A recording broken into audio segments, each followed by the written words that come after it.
Car mods that increase resale value. We already did a video talking about mods that reduce a car's resale value, so now let's do the opposite. Headlight and taillight upgrade. Unlike underglow or tacky RGB from Temu or engine bay lights, a good quality set of headlights or taillights will actually increase a vehicle's resale value. Hell, did you know that just polishing your stock headlights before sale can also increase its perceived value? A study showed that foggy headlights actually sold for lower than market price, but a car with nice, brightly polished lights, even if it's still the stock ones, will actually go for higher than normal market value. Or of course, if you have brighter LEDs or even a xenon light upgrade, then you might even fetch even more. So if you do have foggy headlights but you don't want to go all the way of buying brand new headlights just to sell your car, bust out a toothbrush and a headlight cleaning kit and get to work, because you might actually gain back a couple hundred doing just that alone. As for taillights, a similar principle applies. We also like a cool set of custom stylized, modern, and bright rear lights, that way we feel comfortable being seen by others at night. This is especially important for older cars where some of them may still have halogens or very dim taillights, or ones that have just burnt out from time, so they were ready to be replaced anyways, or are nearing replacement, so it will give the next owner peace of mind if you've already replaced it yourself. The second mod in this list is PPF or ceramic coating. PPF stands for paint protection film, and not only do both of these add value to your car by literally having them just be applied to it, they also preserve value to your car because they keep it looking like showroom new. Paint protection film protects your car from paint swirls, rock chips, and can even heal minor damage. Yes, this mod can heal itself like regeneration superpowers from a movie, although it really only applies to scratches that aren't too deep. Rock chips, or maybe if you have a really mad ex-girlfriend, she might even scratch your car or key your car. Could be an ex-boyfriend, could be an ex whatever, I don't discriminate. You can get into whatever relationships you want. If you're scared of anything,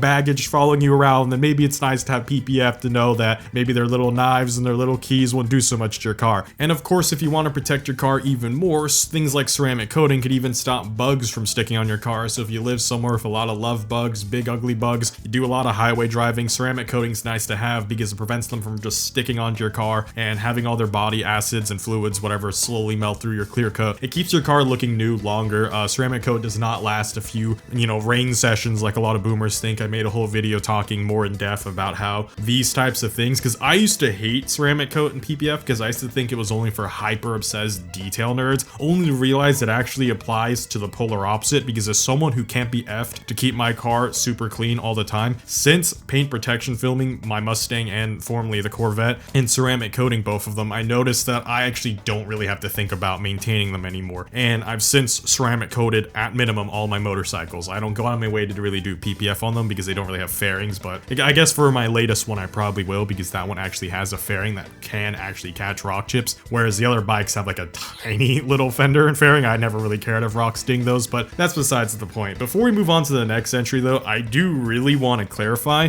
that the point of this video, by the way, isn't to buy a mod and then sell a car expecting it to like drastically shoot up in value. The reality is all cars still depreciate, like 99% of them, so you still have to understand that the overall value will drop. What I'm making this video for is that if you're a car enthusiast, you're gonna spend money on modding your car anyways, but you probably know that that's not your like final dream car and you may someday part with it, whether it's next year, 3 years, 5 years, 7 years, even 10 years down the line. Then this video is trying to recommend good mods that won't tank its value to oblivion. Also, adding all these mods only increases value when it's on presentable cars and above, because they're not going to benefit a super clapped out, crap box. It's like polishing a turd. If you have a $2,000 Civic with rusted fenders and mismatching paint, there's no point in spending another $2,000 on paint protection film in hopes that the Civic will somehow sell for $10,000. It's not how this video works. That's also not how PPF and ceramic coating work. In fact, they only protect the paint in its current state, and PPF down to the molecular level only remembers the pattern of your car when it was first applied, meaning that if you have like dense or really deep scratches, the paint protection will still reflect that. So it's kind of like how when Deadpool regenerates, he doesn't actually get rid of his cancer, he regenerates himself with the cancer. So like what your car, the state it's currently in, PPF won't heal your car prior to application. It will only heal your car at the state of its application. So if your car, like in my Corvette's case, never had any scratches on the hood, if it receives a scratch scratch, it will heal that scratch, but it will not magically undo a scratch on your car if you already have a car. So I would still recommend detailing your car before doing these, or if you have a really old rusty car, like I said, this just isn't going to increase your value. I highly recommend that you just repaint it instead.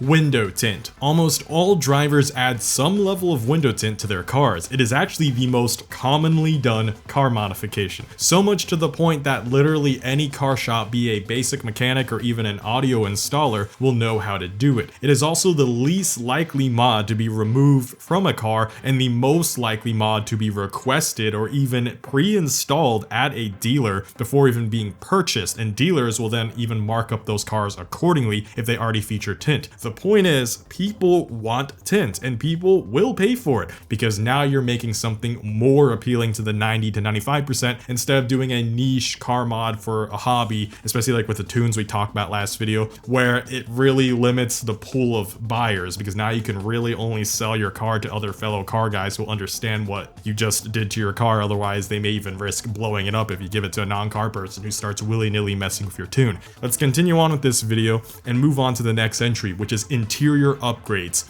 Adding a modern infotainment to outdated interiors or adding leather seats to a car that used to have cloth seats will indeed increase the value of the car. Whether it's a car enthusiast or a non-car person or even just passengers who are riding in the car, a nice interior is still something that everyone will appreciate. A loud and fast car will impress the boys, but a nice classy interior will appeal to your lady. This does make sense though, because when you really think about it, even though we constantly look at the exterior of cars in video games or online on photos, the reality is we're always looking at our interior when you're actually driving the car. It is the most time that you spend in the vehicle. The thing that you look at the most is your interior. So having working air conditioning or working heat, heated or cooled seats, good speakers, comfortable seats with adjustable settings, modern upgrades, or even a really cool carbon fiber steering wheel will definitely keep your vehicle's value higher than other sales listings that don't have those features. Another thing that increases your car's resale value is active exhaust. While regular exhaust modifications will consistently lower the value of your car, no matter how rare or high quality the system is or what aftermarket company made it, surprisingly, active exhaust can actually increase the value of your car, or at the very least, just maintain the value of the car. This is because even non-car people can still just choose to drive your car with the valves in the quiet setting. But if they ever want to come over to the dark side and tease their ears by blasting those valves fully open and hearing their engine roar, they're welcome to put the car on its loudest setting. We humans have a weird tendency to like having more than we need, even if we don't actually use it 99% of the time. It's why people in the US are so obsessed with buying SUVs, just in case they need to buy 7 more TVs, or just in case they need to go into more debt for furniture for their house that they're already mortgaging beyond their means. The ability to have more choice, again, even if it's something that's not really going to be used 99% of the time, is something that most Americans just can't resist. And as a result, active exhaust with adjustable volume settings can allow you, the current owner, to enjoy a nice throaty exhaust note while also preventing the next owner from lowballing you for having a loud car, because you can just tell them, here's the quiet setting, and they'll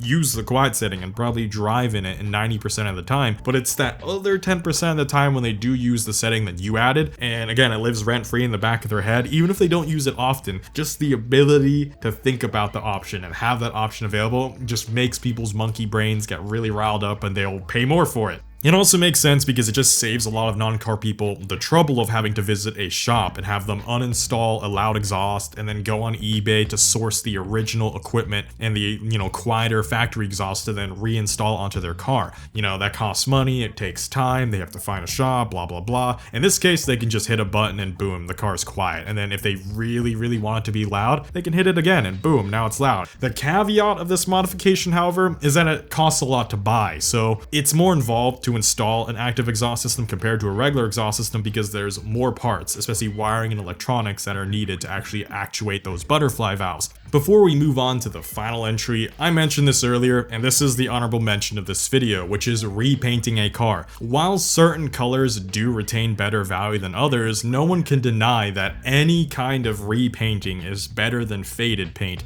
So this entry mostly applies to really cheap cars at the bottom of their depreciation curve 10 to 15 years later. For newer vehicles, repainting them may either just stagnate their value, or it could even reduce their value if the color chosen is too flashy trashy, or if the job done wasn't as good as the original paint application. For example, if you have a super custom limited edition Porsche that has a really unique factory color that's 1 year only, then repainting, and you choose to repaint it 2 years later to some random really common color, it will actually drop its value because you've actually reduced the desirability of that spec. And that's why this entry is an honorable mention, because it has a lot of nuance regarding whether it actually makes your value go up, and it will be different for each individual car. A lot of nuance to this, that's why it's an honorable mention, because it doesn't guarantee value going up like basically every other mod in this video does, or every other mod in this video, like I said, can at least stagnate value. It can retain value. This one does have a chance of depreciating it, like I said, if you accidentally ruin a rare 1 year only color. Having said that, here's the final entry. Adjustable suspension. This is a personal favorite of mine, and one that I will actually go out of my way to pay more for if I see it optioned onto a car or motorcycle. Whether it's air suspension, an electronically adjustable suspension, or magnetic suspension, I really like having adjustable suspension no matter what. It is now one of the #1 priority list things that I think about when I buy any vehicle. Unlike active exhaust, suspension settings are a choice that non-car people really like, and more importantly, a choice that will actually be used way more often. Whether it's clearing a speed bump in a low-slung supercar, activating an off-road mode to soak up difficult terrain or make the car shake its booty or dance around, or just choosing a touring setting to glide comfortably down the freeway, people of all walks of life will appreciate a good adjustable suspension system, because unlike most other luxury features, this is one that makes a huge difference in convenience and comfort, so you will find yourself pretty regularly changing it to match your driving modes, especially if you start to play around with it and get used to certain settings. And having a car option with it or modded with it is a huge appeal to most buyers, car guy or otherwise. Anyways, that's it for this video. Make sure to check out the inverse of this video about car mods that will ruin your resale value if you haven't already yet. Like this video, share it with friends, and subscribe if you enjoy automotive content. Thanks for watching. See y'all next time. Blade Angel out.